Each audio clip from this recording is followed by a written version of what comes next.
Setelah menanti lama untuk mendapatkan kelanjutan dari keadaan si tengkorak agung kita satu ini, akhirnya kita bisa melihat kelanjutan cerita si Ain Sama untuk menguasai dunia yang akan dimulai dari season ini. Memang di musim sebelumnya sudah ada rencananya, namun bisa dibilang di season terbarunya kali ini beneran sudah mulai berjalan tuh fondasi-fondasi yang akan sangat berpengaruh kepada jalur ceritanya untuk menguasai dunia. Apalagi sudah ada gambaran untuk Ain Sama mau membuat semua orang dan semua makhluk hidup untuk tunduk di hadapannya. Sadis nggak tuh ya? Selamat datang pembahasan anime, dan sekarang saya akan membahas anime Overlord season keempat episode pertama. Tentu seperti biasa, jika di episode pertama Overlord itu akan dibawakan cerita yang cukup santai sebagai ancang-ancang cerita yang lebih dark dan sadis untuk di episode selanjutnya. Tapi dari episode ini bisa terlihat juga mengenai rencana dan masalah yang sedang dihadapi di kerajaan yang baru saja dibentuk oleh Ain Sama. Dan juga sebenarnya ada beberapa poin masalah yang mungkin akan sangat berpengaruh untuk peperangan nantinya ya. Seharusnya begitu. Jadi saya di sini udah bilang dari awal bahwa saya hanya melihat animenya saja. Jika ada informasi yang kurang atau salah kaprah, bisa teman-teman penonton untuk membantu merevisi di kolom komentar ya.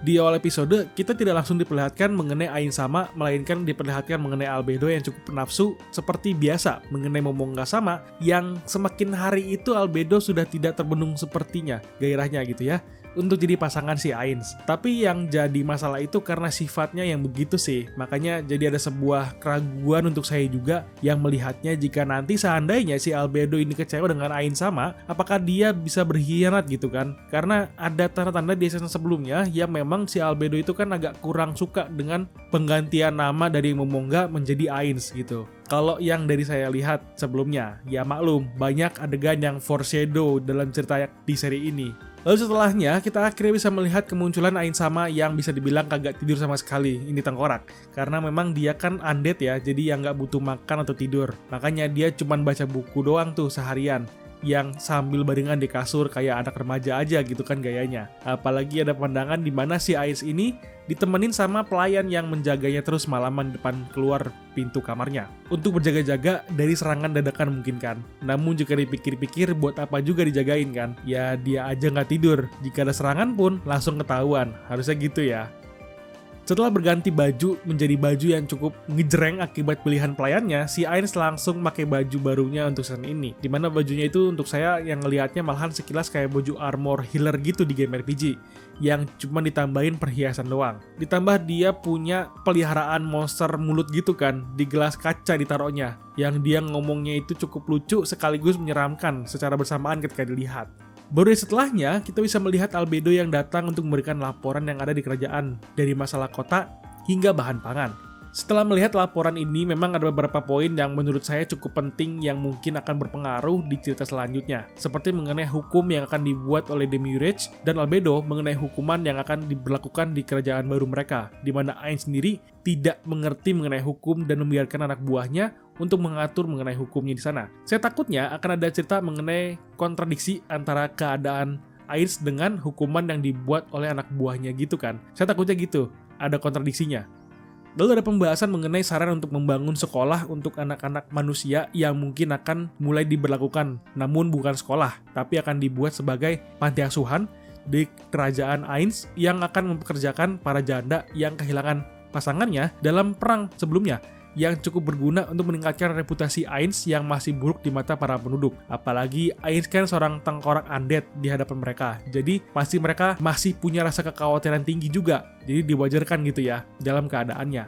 Namun dalam cerita di sini kita mungkin bisa melihat sebuah plot hole atau cerita yang kurang mengenai Nigredo dan Pestonya, yang seingat saya nggak ada tuh cerita mengenai mereka dalam anime di season sebelumnya pun pada saat peperangan. Jadi di sini dari informasi yang saya dapatkan adalah mereka pada saat peperangan kemarin itu ada sempat melawan keputusan Ains dalam rangka untuk menyelamatkan manusia atau bayi yang dianggap tidak berdosa. Jadi mereka berdua itu ditahan di Nazarik untuk penghukuman. Mereka sempat ingin minta dibunuh saja sama si Ains, namun Ains menolak dan hanya mengurung mereka saja untungnya. Jadi nanti mereka akan dibebaskan dan disuruh untuk mengurusi panti asuhan yang akan dibuat oleh Ains di kerajaan barunya ini. Gitu, seharusnya. Dalam pembicaraan ini pun, tiba-tiba Mare dan Aura yang tiba-tiba datang ke tempat Ainz ada minta dimanja-manjain gitu kan, yang menjadi pemandangan yang cukup baru dan fresh untuk dilihat karena si Ainz malah terlihat kayak ayah untuk mereka berdua gitu kan, yang cukup adem untuk dilihat, namun tidak untuk si Albedo, yang cukup agresif dan iri agar bisa duduk juga nih di pangkuan si Ainz. Ya meskipun fresh, masih aja ya dimasukin adegan nggak beresnya kan, kebiasaan deh ini seri mah.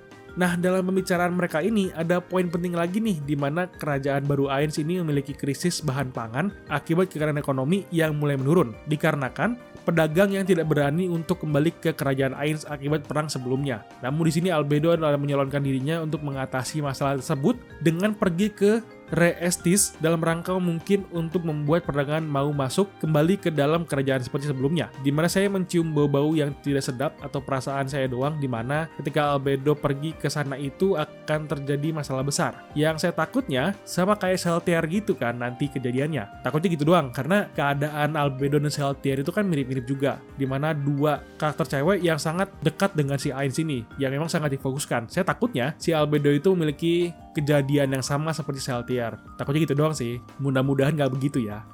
Baru deh untuk mengisi kekosongan Albedo yang cukup penting untuk mengurusi kerajaan akan digantikan oleh Pandora Hector sebagai penggantinya. Namun dalam pembahasan ini, si Ainz ada membuat sebuah mindset bahwa Pandora Hector sudah dianggap seperti anaknya sendiri, yang bikin salah paham di antara mereka berdua semakin besar. Tapi dibiarin aja sama si Ainz. Memang kebiasaan ya. Lagi-lagi saya takutnya ini akan menjadi masalah lagi nih, di mana ada kecemburuan sosial dalam lingkungan Lazarik nantinya. Oh iya, ada pertanyaan si Pandora Hector yang cukup bagus ke Ainz mengenai tujuannya untuk kedepannya seperti apa, dan mau dibawa kemana mengenai kerajaan yang sudah dibangun sekarang ini.